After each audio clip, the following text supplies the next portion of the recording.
ನಿನಗೆ ಮಕ್ಕಳಿಗೆ ಆಸ್ತಿ ಮಾಡಿಡ್ಬೇಕಾ ಬೇಡ? ಮಕ್ಕಳಿಗೆ ಆಸ್ತಿ ಮಾಡೋದೇ ಬೇಡ. ಈಗ ಆಸ್ತಿ ಇದ್ದಿದೆ ಅಂತ ಮಾಡ್ತೀಯ? ಅವರಿಗೆ ಆಸ್ತಿ ಏನು?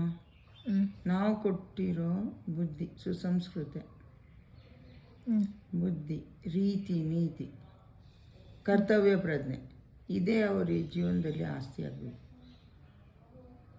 ಆಸ್ತಿ ಮಾಡಿಟ್ಟು ಅವರಿಗೆ ಹೇಗೆ ಯೂಸ್ ಮಾಡಬೇಕಂತ ಗೊತ್ತಾಗದೆ ಮದ್ದು ಮಾಡಿ ಬೆಳೆಸ್ಬಿಟ್ರೆ ಆಸ್ತಿ ಮಾಡಿಟ್ರು ಆಸ್ತಿನೂ ಸರಿಯಾಗಿ ಉಪಯೋಗಿಸೋಕ್ಕೆ ಬರಲ್ಲ.